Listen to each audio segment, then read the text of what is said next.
तपाईले यही प्रश्न बालेनलाई गर्नुहुन्छ कि गर्नुहुन्न त नि बालेन एक पहिलो कार्यकाल 3 वर्ष जस्तो हैन 3 3.5 वर्ष उहाँले पहिलो कार्यकाल पनि पूरा अवधि नगरेर उहाँ अब एउटा मेयर पुरै कार्यकाल काम गरि नभ्याउँदै देशको प्रधानमन्त्रीको क्यान्डिडेट हुन सक्छ भने म त बाबा 2 कार्यकाल गरेर कामले प्रमाणित भएर जनताको मन जितेर अहिले तपाईले भन्नुभयो नि त जता जाँदाखेरि पनि रेणुलाई हराउनु हुँदैन रेणुलाई जिताउनु पर्छ उसको कामप्रतिको सम्मान हुनुपर्छ उलाई यदि भोट हालेन भने अन्याय हुन्छ पाप लाग्छ भन्ने आम जनजनमा छन् त्यो चर्चा परिचर्चा तपाईले पनि सुन्नु भारै छ हैन त्यो खालको अहिले म चाहिँ घर दैलो अभियानमा हिँड्दाखेरि पनि सबैतिर यही छ तपाई त कामबाट प्रमाणित भएको मान्छे हो यत्रो विकास गरेको आज कसले गर्यो देशमा सबैतिर भन्ने खालको चर्चाहरूको बीचमा हुँदाखेरि अब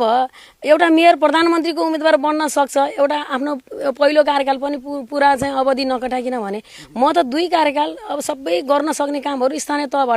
तहको प्रमुख भएर गर्न पर्ने कुरामा म कहीँ चुकेको छैन जे मैले जनताको बीचमा कमिटमेन्ट गरेको थिएँ लगभग मैले पूरा गरेको छु गर्दाखेरि अब यो फेरि मेरो कारणले हैन नि त यो चाहिँ अब 84 मा हुनुपर्ने चुनाव 82 मा आयो त रेणुदाहालको कारणले आएको हैन नि त अर्को कुरा संविधानमा के व्यवस्था छ 2 कार्यकाल भन्दा तेस्रो कार्यकाल स्थानीय तहमा नेतृत्व गर्न नपाउने भन्ने छ प्रमुख हुन नपाउने हैन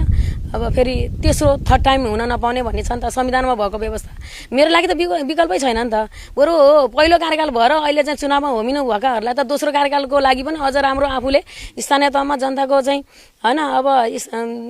मतलब कि मुद्दाहरूलाई जनताको आवश्यकताहरूलाई पूरा गर्नलाई धेरै चीजहरू गरेर देखाउनको लागि उहाँहरूलाई फेरि अर्को कार्यकाल पनि थप थियो उहाँहरूलाई अरु विकल्प थियो त्यहाँनेर मेरो लागि त विकल्प छैन जनताको सेवा गर्ने यो ठाउँको विकास गर्ने राष्ट्रको लागि योगदान गर्ने त विकल्प भनेको म त निर्वाचन जानुको विकल्पै थिएन अब फेरि 5 वर्ष अर्को 5 वर्ष पर्खिनु पर्थ्यो कि त मैले सुरुवात गरेका कामहरू अधुरा छन् सपनाहरू अझै अधुरा छन् गर्नुपर्ने चीज धेरै छन् जनताको अपेक्षा धेरै छ रेणुदाहाल प्रति त्यो हुँदाखेरि त मेरो लागि त एउटा चाहिँ बाध्यात्मक परिस्थिति बन्यो ग्लोबल आइबी बैंक सबैका लागि बैंक